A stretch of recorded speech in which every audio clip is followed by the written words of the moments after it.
Assalamualaikum warahmatullahi wabarakatuh. Waalaikumsalam warahmatullahi wabarakatuh. Apa kabar semuanya? Alhamdulillah baik. Oke, pada sehat kah? Alhamdulillah. Ya, terima kasih atas kehadiran kalian dalam ruangan ini dan terima kasih kepada kalian yang sudah diberikan kesehatan oleh Allah Subhanahu wa taala. Nah, sebelum kita lanjut ke acara kegiatan inti, Ibu mau tanya nih, ada yang tahu gak kita di sini mau melakukan apa gitu? Aku Boleh?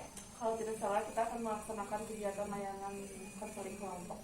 Ya, benar kata Teteh barusan, kita akan melakukan konseling kelompok yang dimana mungkin ini kan konseling kelompok pertama kalian Ya. karena ibu adalah guru baru ya. Nah, mungkin juga dari kalian belum tahu siapa ibu. Iya, Belum kan? Perkenalkan, nama ibu Andi Pujawati. Nah, alhamdulillah ya kita dapat kesempatan untuk perkenalan hari ini. Ibu mau kalian untuk memperkenalkan diri kalian masing-masing, mulai menyebutkan nama, kelas, dan sifat positif yang kalian miliki. Boleh dimulai dari sebelah kanan saya. Perkenalkan, nama saya Firly Nurfadila. Saya dari kelas 11 IPA 1. Sifat positif saya yaitu selalu membantu teman. Teman-teman, oke. Lanjutnya. Perkenalkan, nama saya Fatia Asnalaina dari kelas 11 IPS 3. Sifat positif saya selalu ceria. Oke. Kita udah perkenalan nih dan udah pada kenal semua kan? Kalian sudah kenal ibu dan ibu sudah kenal kalian. Kalau boleh ibu jelaskan kembali, nama kamu Firly dan satu lagi Aina. Ya. Terima kasih. Dan sebelum kegiatan, alangkah baiknya kita berdoa terlebih dahulu. Boleh dipimpin sama kalian salah satunya? Saya juga. Boleh? Aina. Sebelum kegiatan dimulai, alangkah baiknya untuk berdoa sesuai kepercayaan masing-masing. Berdoa dalam hati dimulai. Berdoa selesai. Ya, terima kasih Aina sudah memimpin doanya. Oke, ibu mau tanya nih, ada yang tahu gak konseling kelompok itu apa? Boleh acungkan tangannya? Iya, Bu. Saya Bu, Oke, Firly. konseling kelompok itu di mana suatu kegiatan untuk memecahkan permasalahan pada diri kita, kurang lebih seperti itu. Oke, bagus Firly jawabannya. Apakah Aina mau Sama kayak ini. sama kayak ada Firly ya? Oke, ibu jelaskan ya bahwa konseling kelompok di sini adalah proses bantuan yang dimana dibantu oleh konselor atau guru BK kepada konselingnya dengan memanfaatkan dinamika kelompok dalam menyelesaikan suatu permasalahan. Jadi teman-teman bisa menceritakan permasalahan yang dialami dan nantinya kita akan membahas satu persatu masalah dari teman-teman. Dan jika masih ada waktu, kita akan lanjutkan di pertemuan selanjutnya atau dibereskan dalam pertemuan ini. Nah, tujuannya adalah untuk menjadi wadah kalian, untuk memahami diri kalian, juga memahami kondisi teman-teman kalian yang ada di sini. Dan kemudian kalian bisa meningkatkan rasa empati dan cara kalian untuk berkomunikasi. Selain itu, untuk meningkatkan rasa percaya diri pada diri kalian. Nah, ibu harapkan kalian bisa menghargai kehidupan manusia sebagai kehidupan yang bersama. Jadi kalian bisa saling bahu untuk membantu, untuk saling bahu membahu gitu. Selain itu, ada asas yang harus dijunjung tinggi nih dalam konseling kelompok, yaitu seperti asas kerahasiaan. Jadi semua topik yang kita bahas dan hal yang ibu sampaikan ataupun kalian sampaikan dalam sesi konseling kelompok ini bersifat rahasia dan hanya untuk disimpan saja untuk kita yang hadir pada hari ini. Dan ibu mempunyai kesepakatan waktu ini. Dan ibu akan tanya kepada kalian, mau berapa lama kita melakukan konseling kelompok ini? Saya, Bu. Boleh? Aina? Mungkin 45 menit cukup ya. 45 menit. Jadi 40-nya. Kalau Firly? Kalau menurut saya 40 menit. Berarti ada dua pilihan ya, 45 dan 40 menit. Mau pilih gak? Mau 40 menit atau 45 menit? 40. Oke. Jadi kita sepakat ya bahwa konseling kelompok hari ini akan dilaksanakan selama 40 menit. Nah, ibu akan timer ya di HP ibu. Jika waktunya sudah habis dan konselingnya belum selesai, maka kita akan dilanjutkan di pertemuan selanjutnya. Bagaimana, setuju? Setuju. Oke, bentar ya, ibu timer dulu.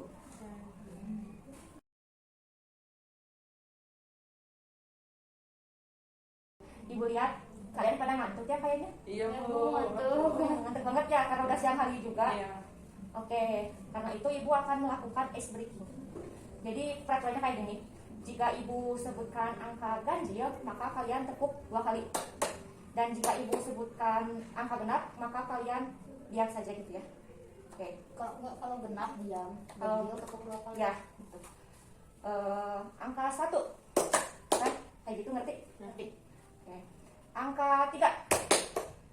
Angka 6. Angka 9. Angka 11. Oke, kelihatannya Aina kurang fokus ya. Sekali lagi, Bu. Sekali lagi, oke. Angka 7. Angka 12. Angka 3. Angka 7. Angka 5. Dan angka 16. Oke, ternyata Firly kurang fokus ya untuk sesi keduanya. Ya, terima kasih Aina dan Firly.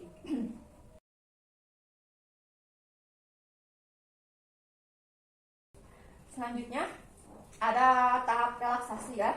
Jadi tahap relaksasi ini adalah dengan mengatur napas. Nanti ibu akan menghitung 1 sampai 7 dan dalam hitungan 1 sampai 5 kalian tarik napas. Kemudian di angka 5 sampai 7 kalian buang napasnya. Kita bareng-bareng ya. Ya. Tarik napas. 1, 2, 3, 4, 5. Buang napas. 6, 7. Satu kali lagi. Tarik napas. 1, 2, 3, 4, 5. Buang napas. 5, 6, 7. Ya, terima kasih. Bagaimana? Siapkah kalian mendengar cerita teman-teman kalian? Siap, Bu. Oke, dimulai dari Aina.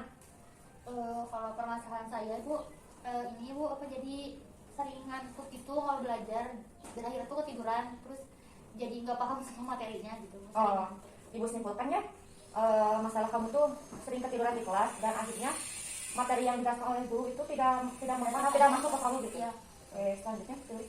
Baik, Bu, terima kasih telah memberi kesempatan kepada saya untuk menceritakan permasalahan yang saya sedang hadapi. Permasalahan saya sendiri ini, saya kurang bisa memanage waktu.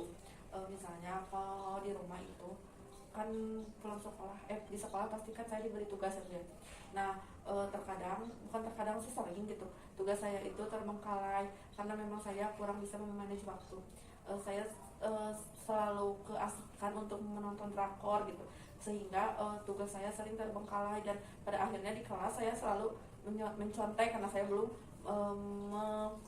mengerjakan tugas. Oke, jadi kesimpulannya Phil itu kayak tidak bisa mengatur waktunya gitu ya. Jadi kalau ada tugas di rumah lebih sering dibiarkan dan lebih menonton film atau drakor. Dan nantinya kamu suka menyontek gitu ya. Oke, terima kasih Phil. Nah, kita kan sudah tahu nih masalah Aina dan masalah Phil itu apa. Kita menjalin kesepakatan masalah siapa dulu yang akan dihadapi atau yang akan dibahas pada pertemuan ini. Kayaknya masalah periode aja itu. Jadi ada jadi masalah time manajemennya gitu ya yang berantakan. Karena kebetulan emang saya juga sedikit kurang time manajemennya. Jadi Aina juga sedikit punya masalah yang kayak Firly ya. Oke. Ya, Firly boleh ibu bertanya lagi? Boleh tuh. Bisa jelaskan lebih detail masalah yang Firly hadapi, contohnya seperti kasus yang Firly hadapi, terus kan seberapa parah sih masalah yang Firly hadapi gitu. Permasalahan yang saya hadapi ini misalnya ya, pada hari Senin ini saya dikasih tugas. Nah, pelajaran selanjutnya itu adanya hari Kamis. Nah, otomatis kan hari Kamis itu PR-nya, tugasnya itu dikumpulkan. Nah, setelah saya pulang sekolah hari Senin itu saya tidak mengerjakan. Saya berpikir tenang aja gitu kan, dikumpulkannya hari Kamis gitu. Nah, kadang saya mengerjakannya mepet waktu gitu ya, mepet deadline hari Rabu malamnya, atau enggak pas pagi-paginya di sekolah saya kerjakan gitu. Tapi kamu sering merasa ngedumel gak sih? Kenapa sih saya udah ngerjain dari kemarin-kemarin gitu? Iya, kadang kalau misalnya memang tugasnya itu nggak bisa lihat ke teman gitu ya. Aduh, misalnya hari Kamis dikumpulkan nih, pas hari Rabu malam nih, gimana nih? Misalnya tugasnya itu bikin cerita ya, misalnya. Otomatis kan itu cerita setiap orang beda-beda ya, masa nggak bisa kan saya nyontek gitu ke teman. Nah, saya, mana nih, ini susah banget, mana ngantuk gitu ya, malam-malam. Panik ya kayaknya. Iya, panik. Kenapa sih nggak dari kemarin suka sih gitu? Ya, jadi masalah Firly itu cukup berat ya kalau ibu simpulkan. Nah, sebelum ngasih saran atau masukan kepada Firly, ibu mau tanya kepada Aina, menurut Aina saran apa atau masukan apa yang harus dikasih kepada Firly gitu. Jadi kan ada kayak ngasih, kayak membuat diary list gitu atau ngasih tulisan kayak gitu. boleh Aina? Mungkin kalau dari saya kan barusan tuh masalahnya time management karena sering nonton film sama nonton drama gitu ya, mungkin bisa dikurangi sedikit ya nontonnya, jadi kayak depending gitu nontonnya, setelah kamu ngerjain tugas baru nih boleh nonton kayak gitu. Atau bisa juga bikin kayak diary list gitu, kayak tugas-tugas yang hari ini bakal dikerjain tuh apa aja, jadi supaya teratur juga gitu.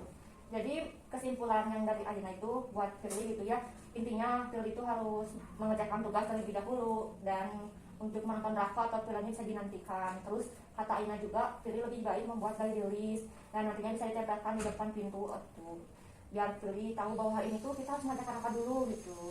Nah, kita kan sudah benar nih apa gitu kan, ibu juga akan mengidentifikasi masalah yang Firly hadapi gitu. Nah, biasanya permasalahan yang Firly hadapi ini disebut dengan prokrastinasi. Sebelumnya ibu akan nanya kepada kalian, kepada Firly dan Aina, ada yang tahu gak prokrastinasi itu apa? Boleh dari Firly? Tadi menyebutkan bahwa perilaku yang saya hadapi itu disebutnya prokrastinasi. Ya. Saya dapat simpulkan kalau misalnya prokrastinasi itu yaitu Sikap menunda-nunda. Saya dapat simpulkan bahwa prokrastinasi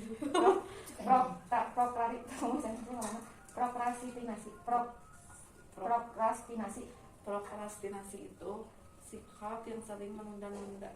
Oke. Jadi jawaban Firly itu bahwa sikap prokrastinasi itu adalah sikap yang sering menunda-nunda gitu. Boleh menurut Aina? Sama aja. Dari tadi kamu jawab sama terus. Baik. Boleh jawaban Aina kayak gimana? Ya sama kayak gitu, kurang lebih karena sering sikap yang menunda-nunda tugas atau pekerjaan. Ya, jadi jawaban Aina berarti jawaban Aina itu sama kayak Firly gitu ya. Jadi prokrastinasi itu adalah suatu penundaan tindakan prioritas dari prioritas yang lebih tinggi ke yang lebih rendah, atau melakukan sesuatu untuk memperoleh kesenangan. Dan dengan demikian biasanya kalian tuh menunda tugas yang lebih penting ke lain waktu gitu. Selain itu, ibu akan menjelaskan tentang ciri-cirinya yang memiliki sikap prokrastinasi ini. Yang pertama, biasanya anak yang mempunyai sikap ini lebih sering menunda pekerjaannya. Kedua, lebih baik dia mengerjakan nanti gitu daripada hari ini. Dan dia pasti mementingkan hal-hal yang tidak penting gitu, seperti kayak nonton drama Korea atau film. Dan biasanya orang yang memiliki sikap ini, dia tuh sulit untuk mengambil keputusan yang akan dia hadapi gitu. Nah,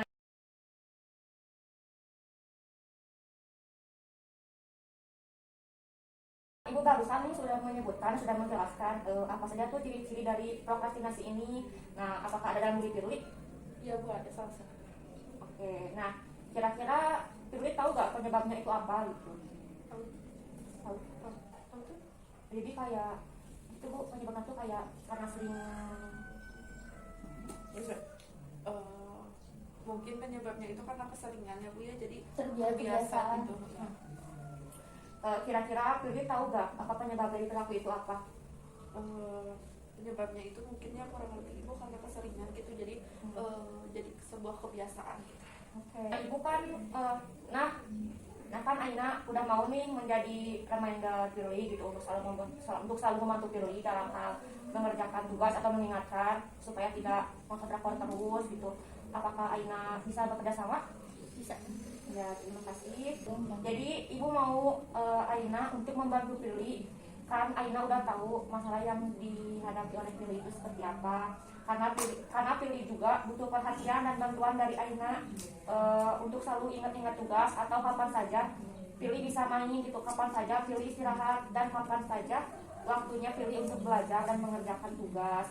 Jadi ibu harapkan Aina untuk selalu mengingatkan dengan cara telepon Firly atau chatting lewat WA gitu, dengan mengasih hal-hal yang positif kepada Firly gitu kan.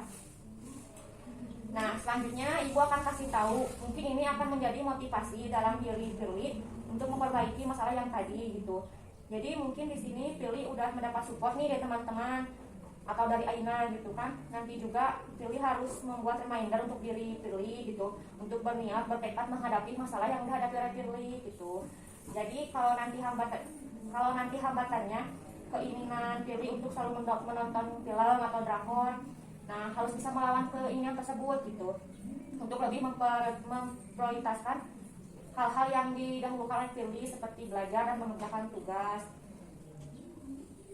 Gimana, Pilih siap nggak untuk menghadapinya dan merubah sikap Pilih itu? Siap, Bu. Ya, siap ya. Jadi kalau Pilih sudah siap, dan Aina sudah ngasih support, kira-kira apa lagi yang kita bahas untuk masalah Pilih? Ada yang mau dibahas lagi? Saya kira cukup. Cukup ya. Sebelum kegiatannya berakhir, Ibu minta Aina untuk mengasih kata-kata motivasi untuk Pilih. Boleh? Bebas. Jadi jangan gimana? Semangat gitu. Paling motivasinya tetap semangat, terus ya harus mau berubah menjadi yang lebih baik gitu. Nah, bagaimana Pilih atas motivasi dari Aina? Sangat membantu. Oke, sangat membantu ya.